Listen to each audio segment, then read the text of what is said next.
Blood and Broken Bones When It All Goes Wrong, Part 1. Hi, welcome to Our Prevost Life. On this channel, I'm going to talk about our experiences owning several Prevost luxury bus conversion RVs.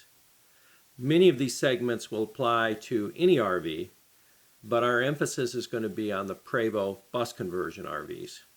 We're going to talk about the benefits, the trials, and the travails of owning a Prevost. All right, let's get to it.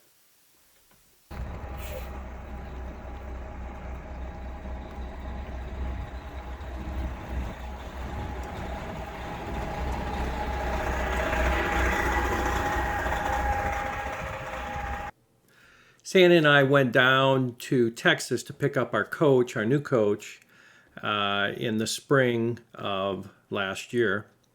And when we got there, I'll talk to you about the dealer we bought it from and the problems there later. But in any event, we picked up the coach. We started home, stopped for a few days to visit our daughter and her family in Colorado Springs. And then as we were driving through Wyoming, it was very, very windy. And the wind actually caught a little bit of the Zip-D awning in. It was properly locked up, but it still managed to catch a little bit of it, pulled it part way out, and ripped it. So it was locked in there. It wasn't going to do any more damage. So we came the rest of the way home. Shortly after we got home, before we'd even dumped the tanks, and as I was still, I'm trying to get the old coach, the 85, ready for sale. I'm trying to do repairs on the 01. And so we decided we were going to take off the old awning because that obviously needed to be repaired. I hit the extend. It was jammed up there pretty good. So I thought, well, the easiest way to do this is just to extend the front slide out. I hit the extend front slide out. It came out a few inches and stopped. I hit the retract slide out, and it wouldn't move either way. And I didn't hit it a lot, but I hit it, once out, once in, and it was jammed. So I got up on top on a series of ladders, and here you can see this is kind of what it looked like when I was working on it. I got the two ladders and the platform to stand on, and I looked up, and it was just one of those really freaky occurrences. On the top of the slide out, there was just a little channel, and there was a piece of the Zip-D that fit perfectly into that little channel, and it had jammed. Well, I did a bunch of research on these Zip-D awnings on the internet, and I understand they were actually wound up with the springs, and that's how you actually installed them. And like I said, I'd spent some time, figured I knew what I was doing. So Sandy and I got up on the scaffolding to take apart the Zip-D, and I had learned that there was a fair amount of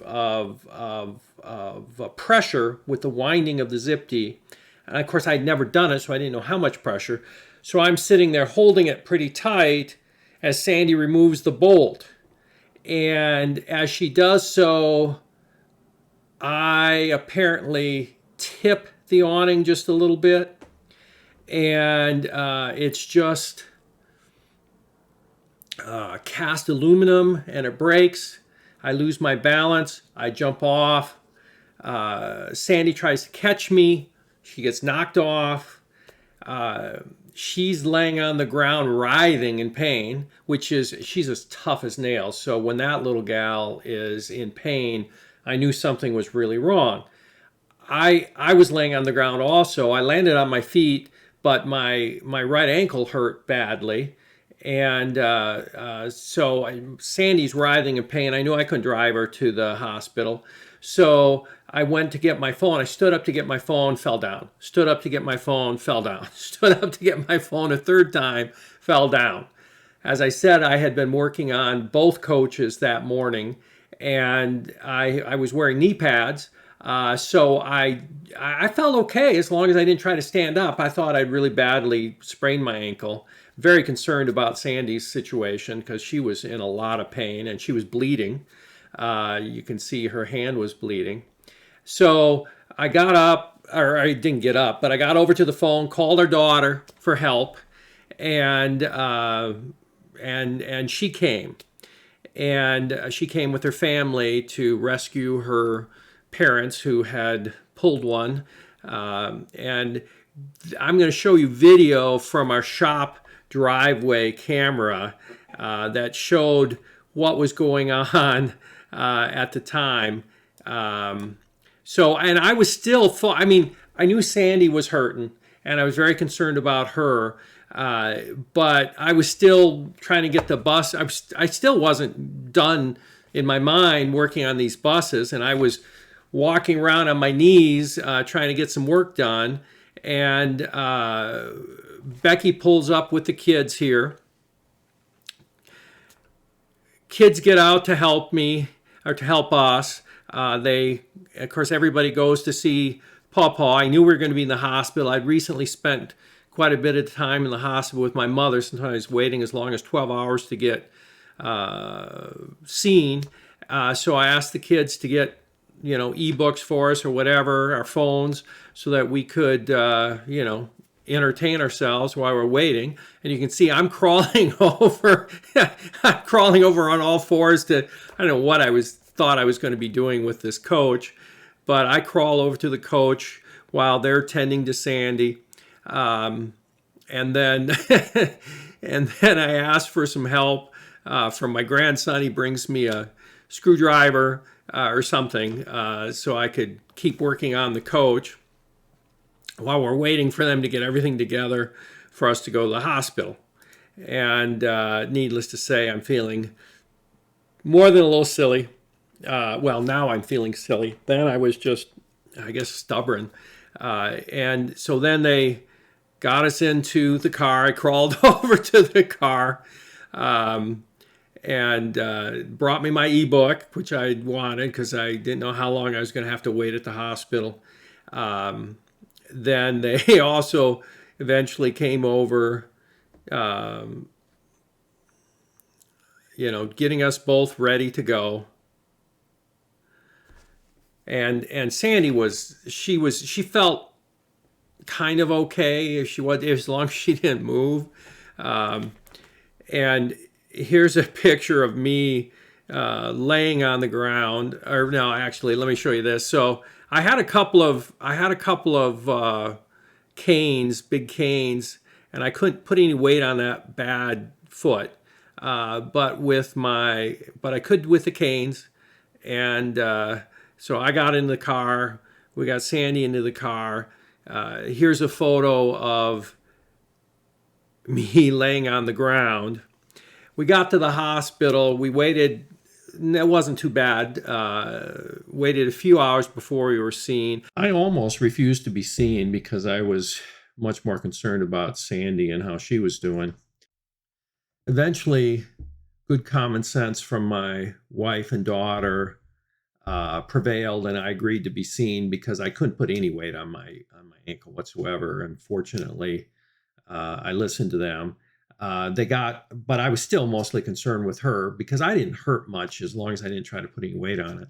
And she was in quite a bit of pain. So they took her in first, and they took me in shortly thereafter. Fairly quickly, they did an X-ray of me and discovered that I'd broken my calcaneus all the way through. And the calcaneus, or the heel bone, it's kind of like a hard-boiled egg. It's very hard on the outside, but it's thin, and then it's soft inside. And most of the time when people break their calcaneus, they end up with like the shards of a hard-boiled egg, and they have a lot of trouble with their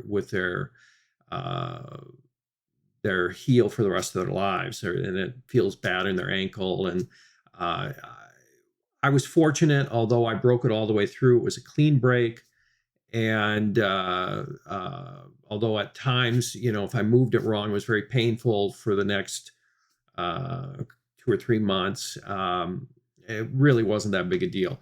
Now, Sandy was a more complex situation. After they saw me and figured out what was going on with me, I was able to go into the room with her. And when I got there, they'd found the broken rib, which had caused her a lot of pain, and they'd done films, X-rays of the hip, but they told her that there was nothing wrong with the hip. So when the doctor came back in and he manipulated a little bit, he said, "Oh, I just think you're sore," and she was in a lot of pain. I said, "Doctor, you look, I don't want to be difficult here, but this lady is tough as nails. When she's complaining like this, there's something actually wrong. It's not just she has a sore hip. There's something really wrong."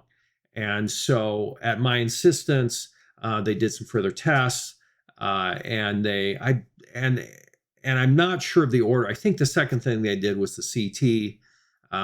They did CT scan, or maybe it was the MRI, but I think it was the CT second, and then brought her back in, and they said, "No, we were right. There's nothing wrong." And they manipulated a little bit more again, and she was still in a lot of pain. I said, "Look, I don't mean to be difficult, and I'm not a doctor, but I'm just telling you, when this young woman is in this much pain, there's something wrong."